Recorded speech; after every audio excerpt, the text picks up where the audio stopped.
दोस्तों, एक समय का बात है। एक छोटा सा गांव था और वही गांव में एक भिखारी रहता था और उस भिखारी का नाम माधव था।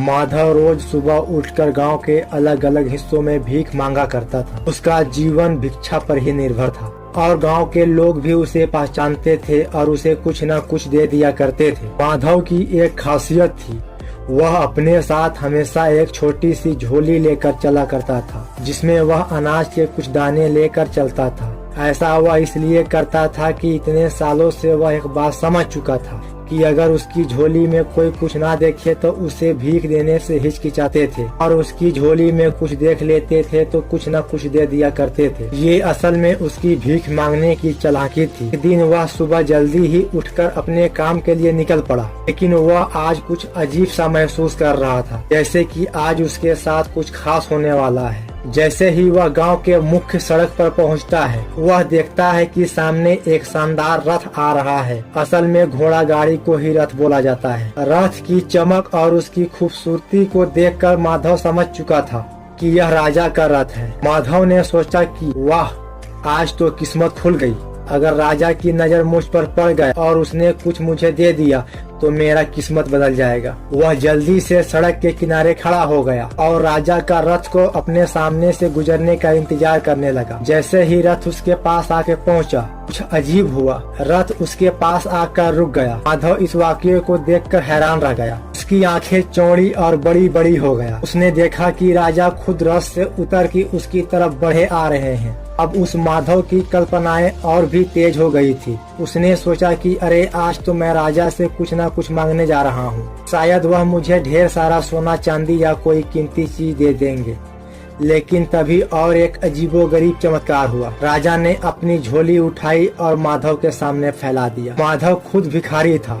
माधव की आंखें फटी की फटी रह गया।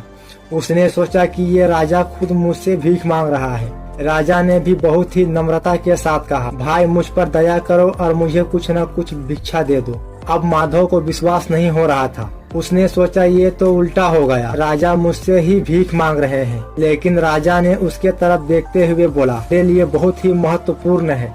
हमारे राज्य पर एक बहुत बड़ा संकट आने वाला है और राज्य के ज्योतिषों ने कहा है कि अगर मुझे इस संकट से बचना है तो आज सुबह जिस व्यक्ति को देखूंगा उससे भीख मांगना पड़ेगा। आज सवेरे पहले तुमसे ही मिला हूँ, कृपया करके मुझे भीख में कुछ दे दो। अब माधव असमंजस में पड़ गया था कि आखिर मैं राजा को क्या दे सकता हूँ। मैं तो खुद मांगता हूँ। और वह सोचने लगा कि क्या मैं राजा को कुछ दे दूँ, लेकिन मैं तो खुद ही एक भिखारी हूँ। मेरे पास तो कुछ खास नहीं है। अगर मैं राजा को कुछ दे दिया तो मेरे पास क्या बचेगा। काफी सोच विचार के बाद उसने अपने झोली से एक छोटा सा अनाज का दाना निकाला और राजा के झोली में डाल दिया। राजा ने मुस्कुराते हुए सिर झुकाया और अपनी झोली को बंद कर ली। फिर वापस अपने रथ के ओर चला गया। माधव ने देखा कि राजा बिना कुछ बोले वहां से चला गया, लेकिन उसके मन में एक खट्टापन था। वह सोचने लगा, क्या मैंने सही किया? राजा खुद भी तो इतना अमीर है, वह मुझे कुछ मूल्यवान दे सकता था, लेकिन राजा बिना कुछ दिए चला गया। वह मन ही मन राजा को बहुत बुरा भला कहने लगा। उसके बाद दिन भर माधव को बहुत ज्यादा भीख मिली। उसकी झोली में अनाज, कपड़े और पैसे से भर गया था, लेकिन अब भी उसके मन में एक अजब सी बेचैनी थी। उसे राजा से मिलने का मौका मिला था और उस मौके को भी उसने गवा दिया। और शाम को वह जब घर पहुंचा, उसकी पत्नी ने उसकी तरफ देखकर बोली, आज तो आपका नाम पूरे गांव में फैल गया है। लोग कह रहे हैं कि राजा ने आपसे भीख मांगा। वह आप कितने महान हो। लेकिन माधव को फिर भी खुशी नहीं हुई। वह गुस्से से बोला, तुम्हें क्या पता कि राजा ने मुझसे भीख मांगी थी। भला मैं राजा को क्या दे सकता था, और मैंने केवल उसे एक दाना ही दिया। अगर मैंने कुछ ज्यादा दिया होता तो शायद मेरा और भी नाम होता। उसने अपने झोली को गुस्से से उठाया और जमीन पर फेंक दिया। सारी चीजें वहीं बिखर गया। जैसे ही अनाज जमीन में गिरा और माधव की नजर एक चमकते हुए दाना पर पड़ी, यह वही दाना था जो उसने राजा को दिया था और वह अब सोने का बन चुका था। माधव यह देखकर हक्का बक्का रह गया। वह सोचने लगा, अगर मैंने राजा को सिर्फ एक दाना देकर सोने का दाना पाया है, अगर मैंने उसे ज्यादा दिया होता तो मेरा पूरा जीवन बदल सकता था।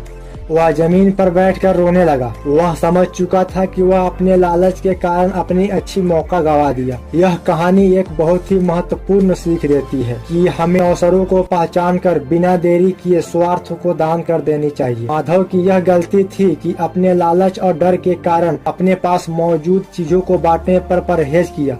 अगर वह दिल खोल के राजा को दान दिया होता तो उसे बहुत बड़ा लाभ मिल सकता था। यह कहानी से यह संदेश मिलता है, जब भी हमें कुछ देने का मौका मिलता है तो हमें निस्वार्थ भाव से दे देना चाहिए। यही दान हमें जिंदगी में असल सफलता दिलाती है। तो दोस्तों, अगर वीडियो पसंद आए तो वीडियो को लाइक, कमेंट और शेयर करें। जो भी चैनल पे नए हो चैनल को सब्सक्राइब करके घंटी का और नोटिफिकेशन ऑन कर दे, ताकि ऐसा नए वीडियो आपके पास पहुंचता रहे। चलिए दोस्तों, तब तक के लिए तुझे इतना बार मांगा है रब से कि अब हाथ उठाते ही फरिश्ते कहते हैं, नालायक तुझे कुछ काम नहीं है।